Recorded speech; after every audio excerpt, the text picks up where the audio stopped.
Hello, my name is Scuria-Herman, and today I'll be checking out Bad Karma by Aesop Rock. Friend of the channel, Ravenous Catalyst, made a lyric video, or I don't know if this is necessarily a lyric. I guess it's a lyric video. It's the lyrics in the video of Bad Karma. That way I can multitask. This is going to be a shorter video. I'm in the middle of a bunch of things, a bunch of midterms. I did both my exams, and I got, I think I got literally full credit on both of them, like the maximum grade, but somehow I didn't get an A+ on either of them. I don't think A+ exists, but I did the exams, I had the projects left, and that's gonna be much harder, I think. So this is gonna be a shorter video, but I wanted to check this out. I haven't checked out Aesop Rock in a minute, and I think it'll be cool if I do.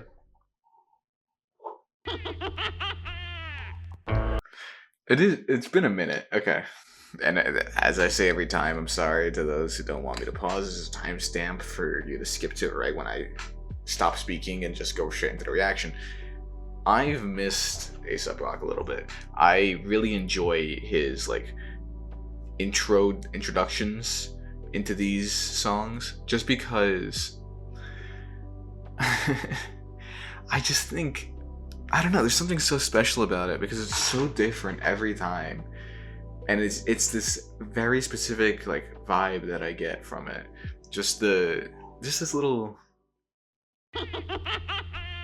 it feels so authentically Aesop Rock that I don't know, it's just fun.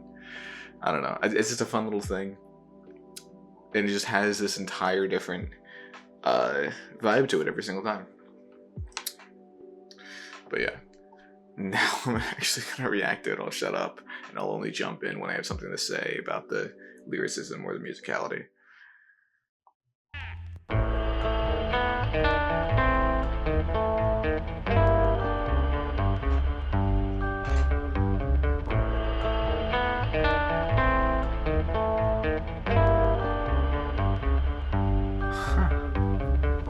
These wings have seen things most men would melt apart from. It's like, wait, all my drunk destiny pushed. I really like this. The flow of this is very different than I thought it was. It's a little bit discordant. I like how slow it is. And then he says 5 weights in the space of like a millisecond. It's this dichotomy that Aesop Rock does a lot, which I appreciate, and it's very cool. Most men would melt apart from. It's like, wait, all my drunk destiny pushed was one radio flyer chock full of halo parts, ringing this chime like, man, I could fix your broken shine. We're all saints, whip serpentine, brown charcoal tomorrow, bunk holiday, them easy now, brother, I'm here, I'm now, then and there, I'm we, us, them, it, I'm sorry, I'm God. This spinal extension's beautiful, but friend, I don't deserve it. I beg of you, sweet father, please detach my chest spoiler lining. I can't handle asymmetry. And if it, I'm really liking the sort of, I spoke on this a couple videos ago. What was the last one I did? The one with the spiritual solitude thing. With the sort of secularization of religious ideals. I like the way that he's going about this, and going to a saint, a father, saying, please detach my chest's polar lining, I can't handle asymmetry. And as I already noted, the asymmetricality of this song itself, I just enjoy that, because the entire thing is discordant, a little bit off kilter.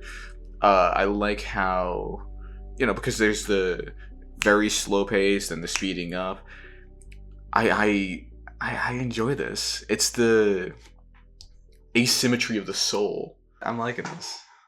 Means my grand finale don't tally. The boat's finished and dormant with torture machine silencer piece positioned where eyelids will reach ground well before I'm torn. I've never asked much, never felt golden benefit worthy. I got what I got, and what I don't got don't concern me. I'm no model. I never aspired to be velociraptor fossil. There wasn't no arraignment.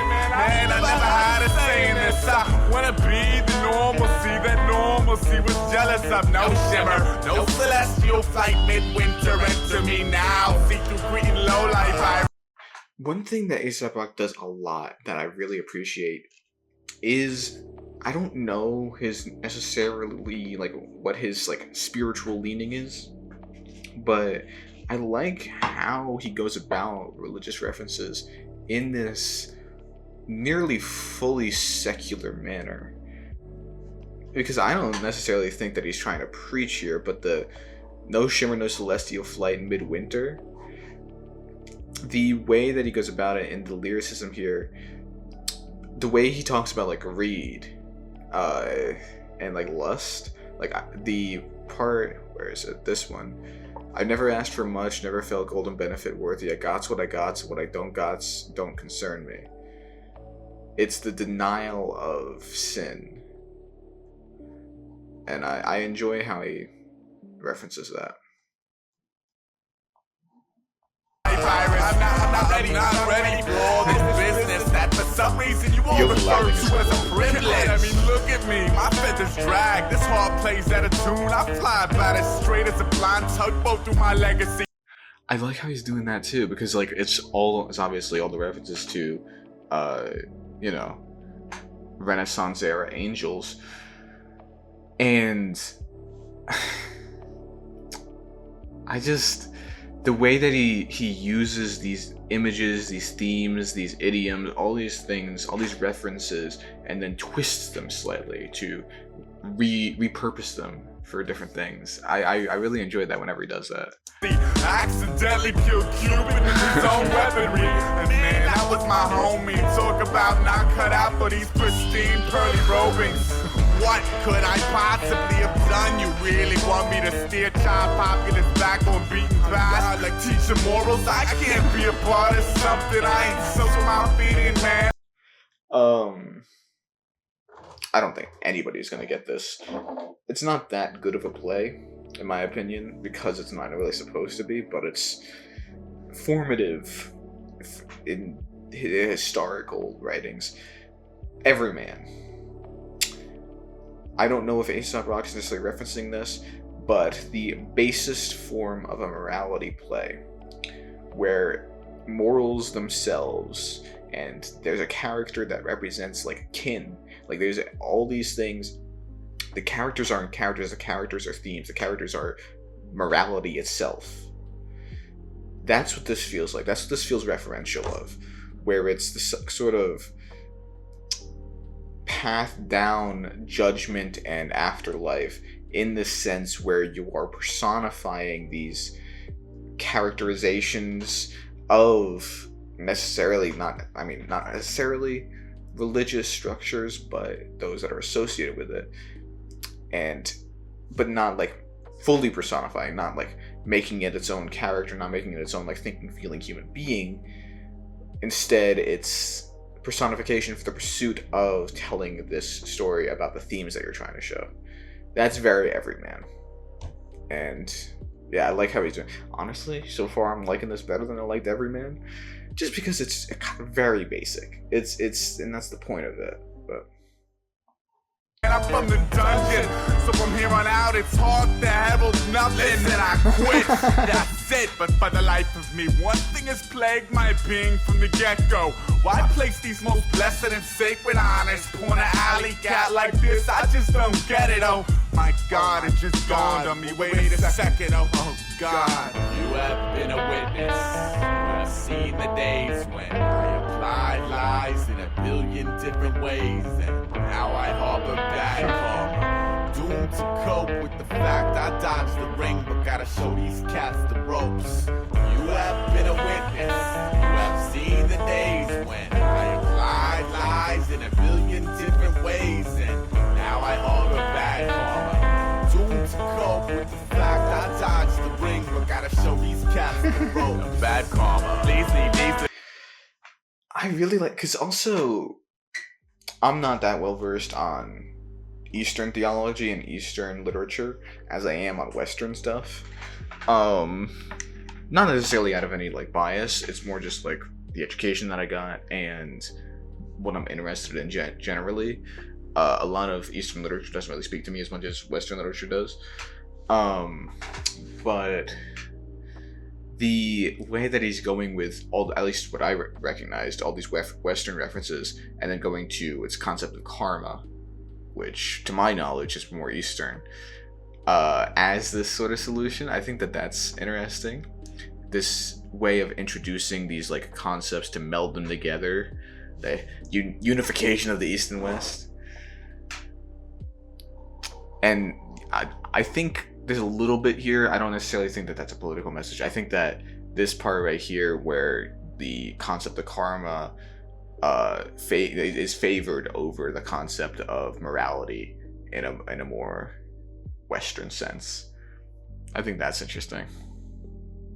It's sort of like a more modern, worldly answer to Everyman. Little wings to a road. These leave this little halo to a child with a lighter load. I'ma hold this tight like a life lesson told to a mic. Bad karma. Please leave these little wings to a road. Please leave this little halo to a child with a lighter load. I'ma hold this tight like a life lesson told to a mic. Bad karma. Please leave these little wings to a road. Please leave this little halo to a child with a lighter load. It is interesting. Please leave this little halo to a child with a lighter load, because he said that he killed Cupid earlier. So that's also could be referential to his own guilt.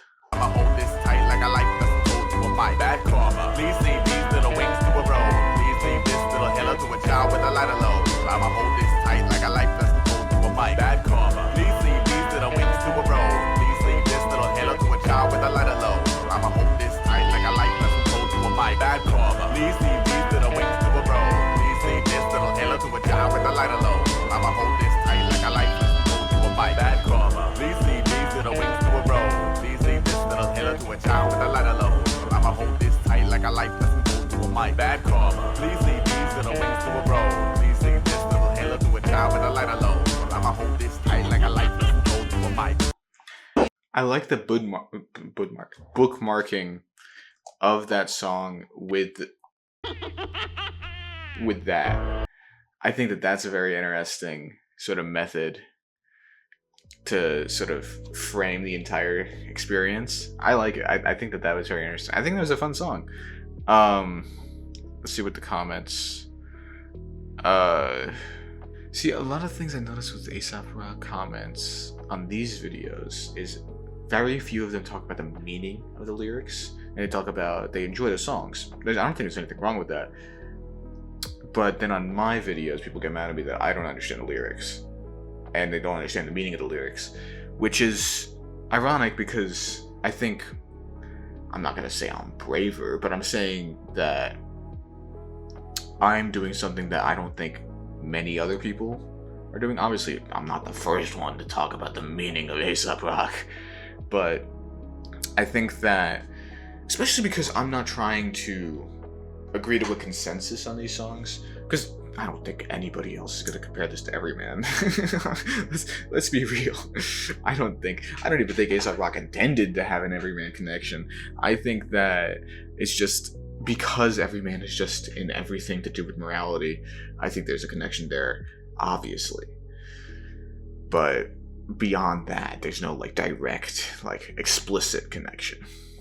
But I just think that's an interesting angle to look at. And that's all I'm doing, is looking at it from this angle. I like this. It was an analysis of morality. These combinations of these different concepts from all these different sources, both hemispheres. I really liked it. It was good lyricism throughout. All right. I said this was going to be a shorter one, so that's going to be all for me. So until next time. Adieu.